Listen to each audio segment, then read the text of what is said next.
You were never one for hellos.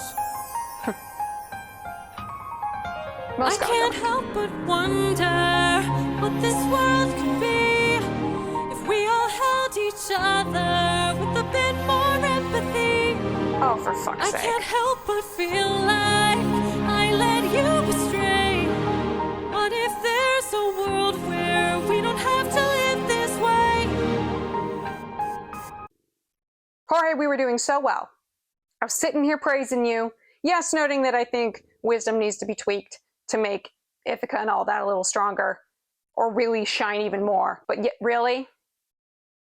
Really? Wow. It's like not even, we're tripling down on all these things that I hate we're doing about Athena. And my problem isn't the idea that she can see further ahead than everybody. I hate the way it's been done in the musical. I also hate that we're having her feel like she did wrong by Odysseus. Which, one, a lot of the things that we're having her feel like she did wrong by Odysseus are, one, very specific changes to epic, because none of that happens in the Odyssey. Two, she's in the right in those moments. I mean, the worst thing she did to Odysseus, maybe, in My Goodbye, is bringing up his dead comrades, like just to kind of, she's trying to push him forward, but it kind of rubs salt in the wound. Beyond that, she's never led him astray, ever. If we argue the whole thing of this musical is the idea of ruthlessness is mercy upon ourselves, and that you have to embrace that. I mean, ultimately, you have to embrace what we could call the duality of man. You have to embrace the complexity that you will be equal parts wonderful and equal parts monstrous, if you will. And again, that comes with the difficulty of understanding that, I always say, go into Greek mythology understanding as your baseline that everyone's an asshole. Everyone sucks, especially if you read something like the Iliad. That's the game of pick your favorite war criminal before war criminals were a thing, because they're all awful. Every single character in that story is awful to some degree. And that's just Greek mythology in general, because it was a different world. Now, yes, sometimes the Greeks are having these heroes, these characters do things that even to them they think are awful. But a lot of stuff that happens in these stories is stuff that the Greeks might not even look at and go, whoa, what's the big deal? Yeah, no, he's behaving perfectly fine within the cultural context of our world. But from a modern sense, we look at it and go, holy shit, what the fuck is your problem? What are you doing? And this is where there's a real dissonance between the things that Jorge keeps that are in line with the story and keep beat for beat, and yet he's also trying to shoehorn modern philosophy and, you know, modern morality and ethos into there. And it creates a dissonance. And the biggest, you could say, evidence of this is the treatment of Athena, where is the musical trying to say she did something wrong? Because she didn't. Ultimately, if you follow the idea that ruthlessness is mercy upon yourself, she was right. Everything that has happened in this musical has proven she is right. She was right to tell Odysseus to kill Polyphemus. She was right to say, you're absolutely full of it. What has she done wrong? Truly, musical, explain to me, what has she done wrong? And I also think that the musical has a problem with trying at times to justify Odysseus' actions when frankly it should just allow us to understand that what he does is wrong. So, Jorge, we were doing so well. I don't want to be irritated or get up in arms in the final fucking saga. Come on now. Come on now. If that world exists, it's far away from here. It's one I'll have to miss, for it's far beyond my years. You might live forever, so you can make it be. But I've got one endeavor. There's a girl I have to see. Okay. Okay, Goodwill Hunting moment. No, it really does feel like, tell the professor I'm sorry, I had to see about a girl. Athena, let's not forget, was also kind of Penelope's patron, if you will. Like, again, both Odysseus and Penelope are highly favored by Athena. Athena actively assists Penelope basically in maintaining herself psychologically on Ithaca multiple times in the Odyssey. Yeah, I don't like this whole section. This is weak. I kind of wish we didn't bring this in. Like, goddamn. With the way the musical has treated Athena already, you might as well just have her disappear for the rest of the narrative. It kind of doesn't even matter, frankly. I mean, like, obviously it would bother me, but it's one of those things where it kind of doesn't matter. And this whole bit of like, sorry, I don't want to get all up in arms over it. And I think I've made my thoughts on the treatment, especially of Athena and this relationship, clear throughout the musical. So I feel like I'll just be repeating myself. Very well.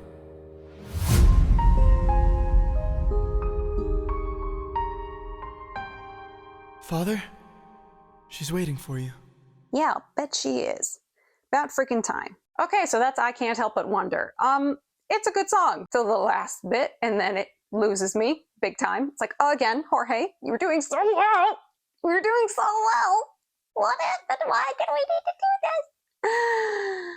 But yeah, like I said, I think it's a lovely song, and it again highlights for me why we need to polish Wisdom Saga.